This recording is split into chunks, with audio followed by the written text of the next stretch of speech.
add on it. But all right, John, it is what it is. Don't want to overreact. John, what do you make of the coaching staff in a game like that? It was Sean Mannion's first attempt to play call. All right. They obviously go 0 for 9 on third down. They have 7 3-and-outs in the football game. Came across as unprepared to play. I don't know if you put that on Nick at all. A lot of people do put it on Nick. What do you make of the coaching staff when it comes to a game like that? Well, I don't know if they were unprepared. Um, I mean, it wasn't good, so I guess you got to put that on them. I mean, if your goal is to win a preseason game, but that's not the goal. The biggest microscope is going to be on Sean because it's his first game, and we all know the lack of experience and what they're trying to fix, and it got even worse. It's like, hold my beer. That's what I wrote. Everybody, Kevin Petula is the worst coach, and he said, hold my beer. 7 3-and-outs, 0 for 9. They didn't convert a third down in the entire football game. I mean, that's brutal. Again, you got to be able to. The whole narrative is, how many times do we say, well, occasionally you got to get Jalen Hurts a layup, scheme something up. Well, there we go. Let's see it. Now, vanilla game plans and all that stuff. And I do think Jesse Minter was rolling up that blitz that caught Tanner McKee. That was like these uber aggressive defensive coordinators who are better than their offensive counterparts, by the way. Let me state that again. Who are better than their offensive counterparts. They roll shit out in the preseason. So if you look at that play where they had the weak side blitz, Tanner McKee switched the protection because of the pre-snap look. He switched it one way, and they rolled out of it like Vic. Everybody copies Vic. They roll out of it post-snap. Tanner McKee's got no idea what's going on. All of a sudden, the guy he thinks is coming is dropping into coverage. The safety he thinks is going to drop down to replace him, is rotating over. And then they blitz from the weak side. He's got no clue that guy was going to be coming, and the play's entirely blown up. These defensive guys are worlds ahead of these offensive guys. And they try stuff in the preseason. You see it with Flores all the time. Like, he's rolling out exotic blitzes. And these guys are worried about competitive advantage. You know how you fix your shit? You practice it. And you practice it in a live environment. I don't like the approach. I don't like the approach, so I'll criticize the coaching staff for that. I'm not going to say unprepared because I don't. For the most part, the operation was fine. And I asked Nick about that post game. They had a lot of penalties, but it was mainly execution errors or mental errors. It wasn't because of the operation. They only had, I think, one pre-snap penalty that was really a mental error. They weren't up against the play clock or anything like that. They didn't have to burn any timeouts. Not that you're burning timeouts or care, but so I think that was the one positive.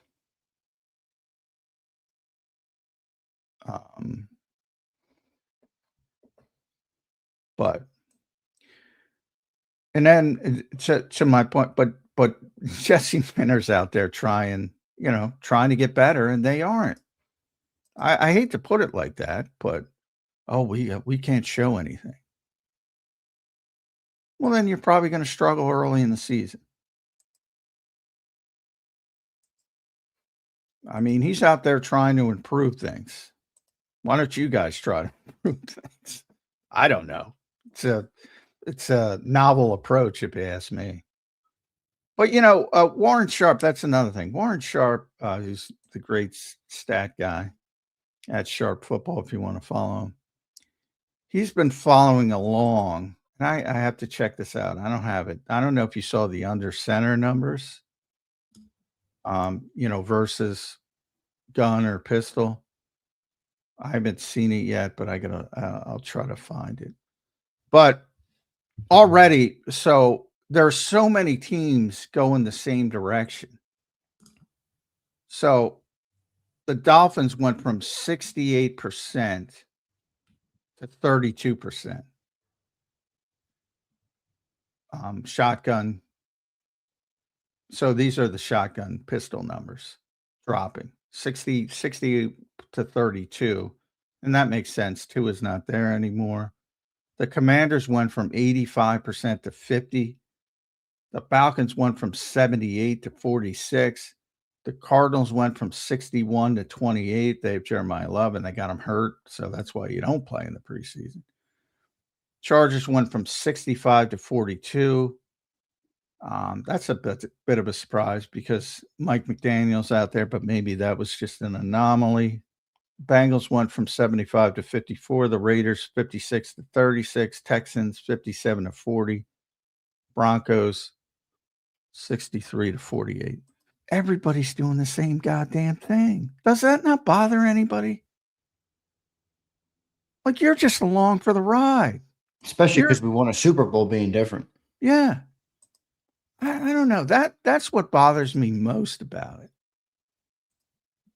Like, you're just part of the crowd now.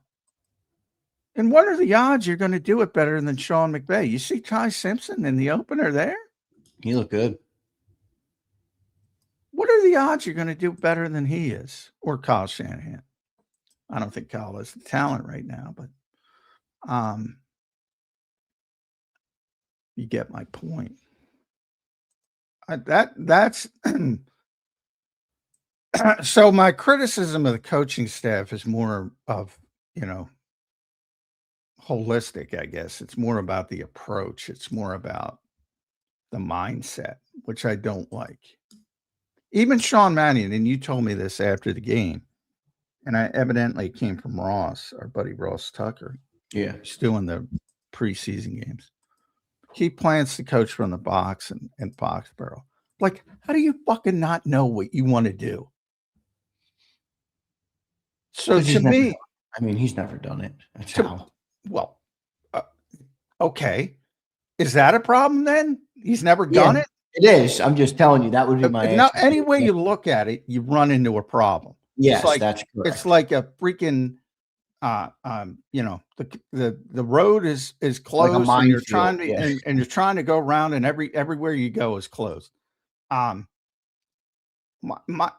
He's been a quarterback for a long time. I'm not even going down the route of he's never done it before because I don't believe it. I think he's going to be on the field. I think it's optics. I think he's trying. Look what we're doing. We're trying out every angle. Bullshit. Show some conviction. You want to communicate with the quarterback in real time. And if he coaches from the box, I'll be stunned. I'll be stunned. Not that people haven't done it. People have done it. People do it. You don't mean this week. You mean this year. Yeah. Yeah, this year. I don't mean this week. Evidently, he's going to do it. So my framing on that is I think they're trying to placate like outside voices. Look, we're trying to do this. No, I'd rather have conviction. But even if I'm wrong and it's not optics and they truly are what you just said, well, he's never done it before. He's trying to figure it out. Well, damn it then. Don't hire him. Yeah, that's a problem too for a team that has Super Bowl aspirations. Yeah. So, but that's why I say it's not about this particular game. It's more about the mindset and what's going on from a larger stage perspective, I guess. I don't like I don't like the following. I don't like the lack of conviction if that's what's going on.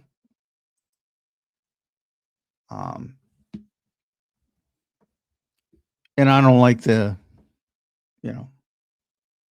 mindset of trying to